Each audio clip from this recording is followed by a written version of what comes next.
प्रिय ताई, आमच्या विवाह वेलीच्या रोपणाला आज बरोबर 30 वर्षे पूर्ण झालीत.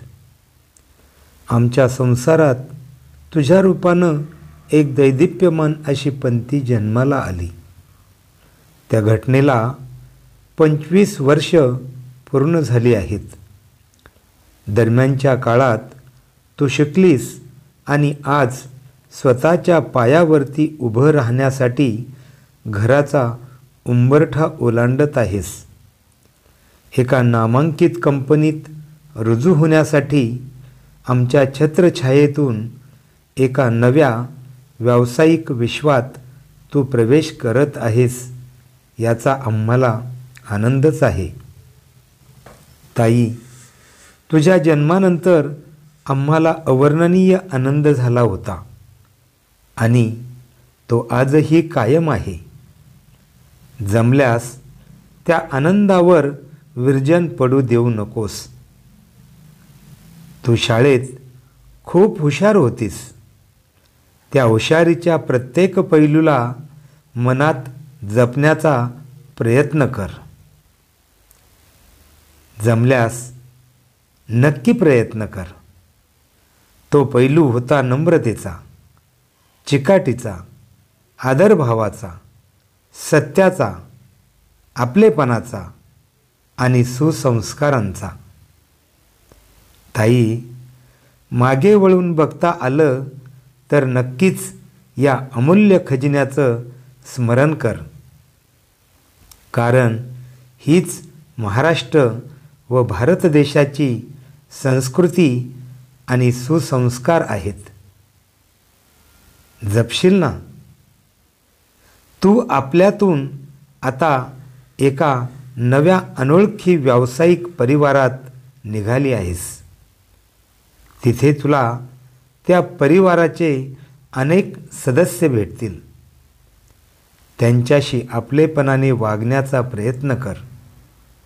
मात्र हे करत असताना आपल्या चारित्र्यावर शिंतोडे उडतील इतका अति आपलेपणा नक्कीच दाखवू नकोस.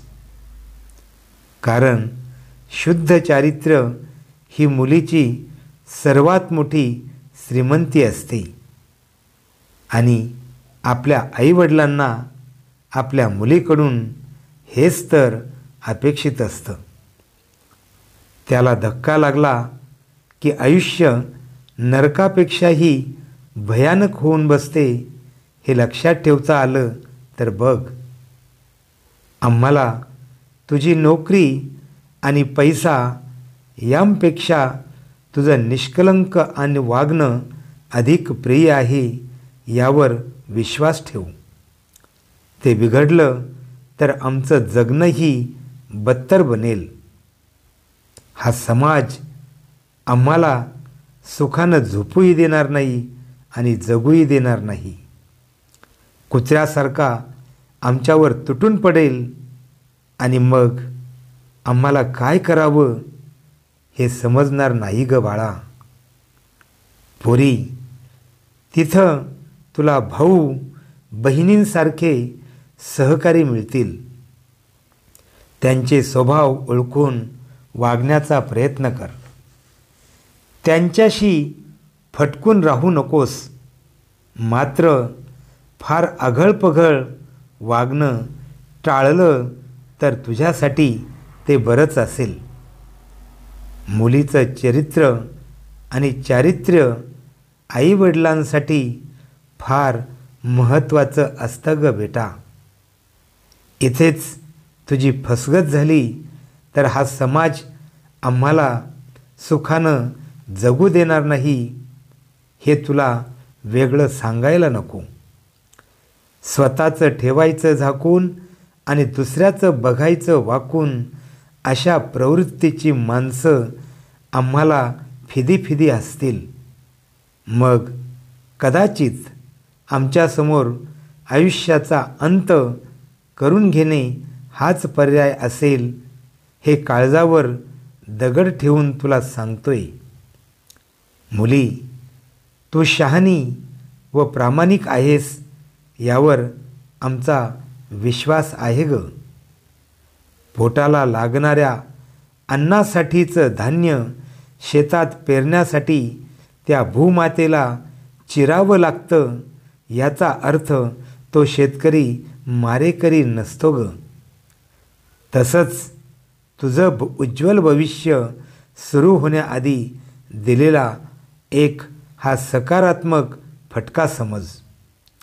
तुला आईनं 9 महिने पोटात जपलं. त्रासदायक कळांच्या नंतर तिनं जन्म दिला.